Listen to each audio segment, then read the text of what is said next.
Olha só, vamos direto ao ponto. Sabe aquelas partes da Bíblia que fazem a gente coçar a cabeça? Tipo, gigantes, anjos sendo levados a julgamento, coisas que parecem totalmente aleatórias? Pois é.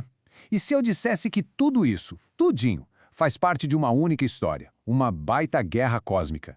É exatamente essa trama que a gente vai desenrolar agora. E o ponto de partida de tudo isso é uma pergunta que, sério, parece coisa de filme de fantasia. Tá lá, em Gênesis 6, como é que anjos tiveram filhos com mulheres humanas? É isso mesmo. E o mais doido é que o material que a gente está analisando aqui não trata isso como uma metáfora, não.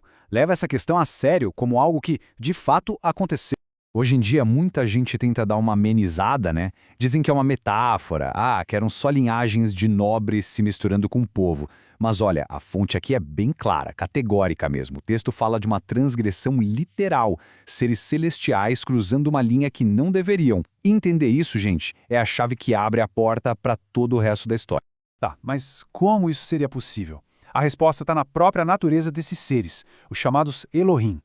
Na visão de mundo da Bíblia, eles não são tipo fantasmas, sabe? São seres transdimensionais. Pensa só, os anjos que foram lá e comeram com Abraão, ou aquele anjo que saiu na mão, literalmente com Jacó. Eles podiam assumir um corpo físico, um corpo funcional, capaz de comer, de tocar e sim, de interagir de todas as maneiras possíveis. E claro, uma transgressão dessas não ia ficar por isso mesmo. As consequências foram, imediatas e catastróficas. Isso não foi um deslize, ops, aconteceu. Foi o primeiro grande ato de uma guerra declarada para corromper a humanidade na sua essência, na sua linhagem. O plano era bem direto, na verdade. Passo 1, a transgressão. Os filhos de Deus simplesmente ignoraram a fronteira entre o mundo deles e o nosso. Passo 2, o resultado. Nasceram os Néfilim, aqueles gigantes famosos das histórias antigas. Mas o objetivo final, era muito mais sinistro. A ideia era criar uma paródia, uma versão falsificada e corrompida da humanidade que Deus tinha feito à sua imagem.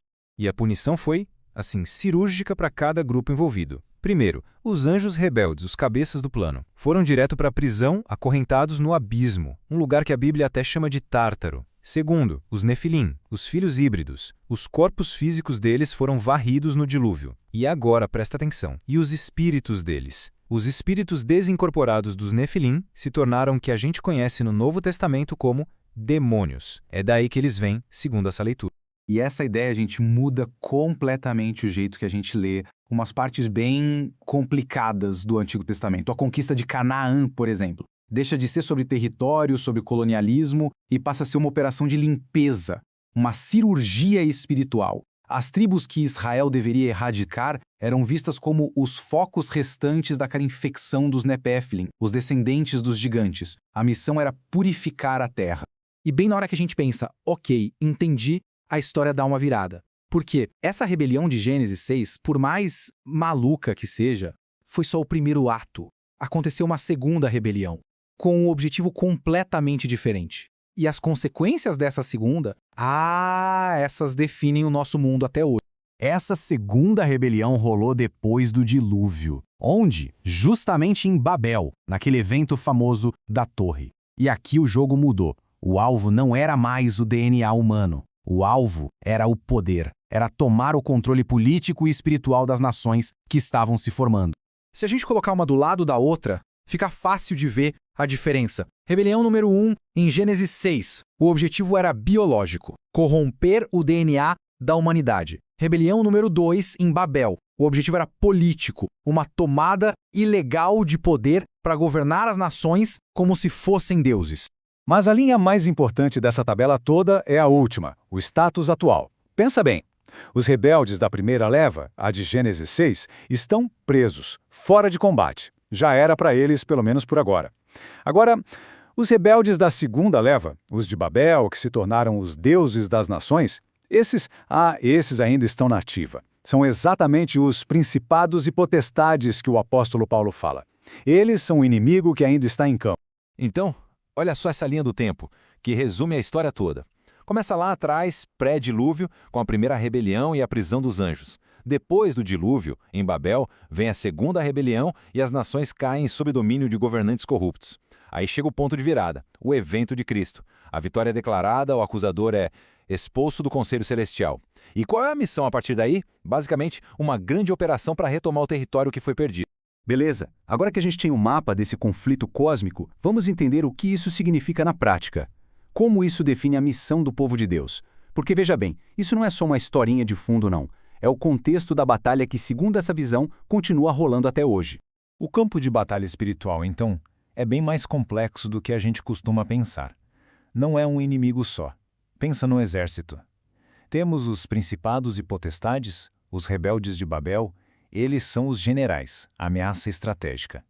Aí temos os demônios, que são os espíritos dos Nefilim. Eles são a infantaria, a tropa de chão.